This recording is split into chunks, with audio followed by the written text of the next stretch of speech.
Assalamualaikum warahmatullahi wabarakatuh. Perkenalkan, nama saya Alfi Syahri dengan NIM 22105110. Hari ini saya akan mengajak teman-teman semuanya untuk membicarakan isu-isu yang hangat tentang usulan pemerintah Provinsi Sumatera Barat tentang gaji ASN yang ditanggung pusat.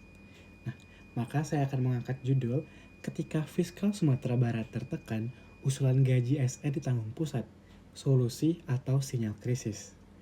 Kenapa ini jadi masalah? Nah, jadi Sumatera Barat ini sekarang lagi tertekan banget secara fiskal. Nih, kenapa? Karena 73,75% pendapatan mereka pemerintah pusat itu, kalau itu dipotong, mereka bisa kehilangan lebih dari 2,6 triliun. Nah, di tingkat kabupaten kota, coba bayangin tuh. Nah, kenapa kok bisa kayak gini? Nah, masalahnya pendapatan asli daerah atau PAD mereka tuh kecil. Jadi mereka tergantung banget sama transfer pusat. Jadi pas pemerintah pusat mengumumkan pemotongan besar-besaran di 2026, yang bisa dipastikan daerah ini sangat bakal terhimpit. Oke, next slide. Apa yang diusulkan sumber ke pusat? Nah, karena tekanan yang semakin besar, pemerintah Provinsi Sumatera Barat akhirnya mengusulkan nih agar pemerintah pusat menanggung seluruh gaji ASN di Sumatera Barat.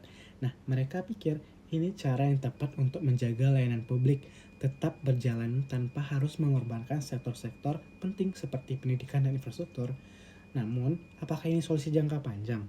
Tapi masalahnya adalah ini nggak menyelesaikan masalah struktural yang sudah ada. Nah, sumber itu sudah selalu bergantung pada pusat. Dan ini bisa jadi jebakan. Coba bayangin kalau ini terus-menerus, kapan daerah bisa mandiri secara fiskal? Nah, kemudian dari beberapa peneliti, saya juga udah ada mencari 3 peneliti yang membahas tentang ini. Yang pertama itu ada Anggriawan, Susilo, dan Prasetya tahun 2025. Nah, mereka menyarankan agar daerah mulai mengurangi ketergantungan pada pusat dengan memperkuat kapasitas pendapatan daerah dan memperbaiki tata kelola anggaran. Kemudian ada penelitian dari Sum Lauda dan teman-teman tahun 2022.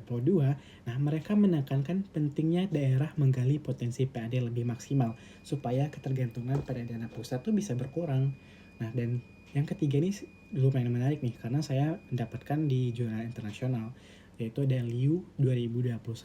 Nah, menurut penelitian ini, daerah-daerah dengan kemampuan fiskal yang lemah seperti Sumatera Barat ini perlu meningkatkan kapasitas fiskalnya dengan pendekatan yang lebih terintegrasi secara mandiri. Nah, kemudian selanjutnya bagaimana tanggapan pemerintah dan solusi yang lebih seimbang? Nah, apa kata pemerintah pusat? Dari sisi pemerintah pusat, mereka agak khawatir dengan usulan ini. Kenapa?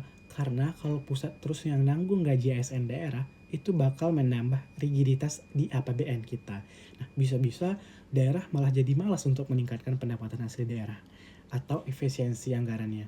Nah, kemudian apa sih solusi yang ditawarkan pemerintah pusat? Jadi solusi idealnya itu bukan cuma memindahkan beban ke APBN, tapi lebih ke reformasi sistem fiskal. Pusat dan daerah harus bekerja sama buat nyusun desain fiskal yang lebih adil dan efisien. Mulai dari perbaikan tata kelola anggaran sampai meningkatkan kapasitas PAD di daerah. Kemudian, apa sih solusi jangka panjangnya yang benar? Nah, untuk jangka panjangnya, kalau pemerintah pusat dan daerah sama-sama kompak, kita bisa punya sistem fiskal yang lebih seimbang. Dan pastinya tetap bisa menjaga layanan publik yang optimal. Pusat dan daerah perlu berkolaborasi di mana masing-masing pihak memiliki peran yang jelas. Nah, di sini saya menambahkan sedikit opini saya, yaitu melihat kondisi ini, saya rasa solusi yang paling baik adalah adanya keseimbangan antara upaya pemerintah pusat untuk mendukung daerah dan upaya daerah itu sendiri dalam memperbaiki tata kelola keuangan dan peningkatan PAD-nya. Nah, kita juga perlu nih kerjasama yang lebih erat antara pusat dan daerah agar solusi yang diambil bisa lebih berkelanjutan. Nah, mungkin ini adalah sedikit pembahasan kita pada hari ini, yaitu tentang masalah sumber yang mengajukan untuk gaji ASN-nya itu ditanggung pemerintah pusat. Mungkin sekian dari saya. Jika terdapat kesalahan kata, saya mohon maaf. Saya ucapkan wabillahi taufiq wal hidayah. Wassalamualaikum warahmatullahi wabarakatuh.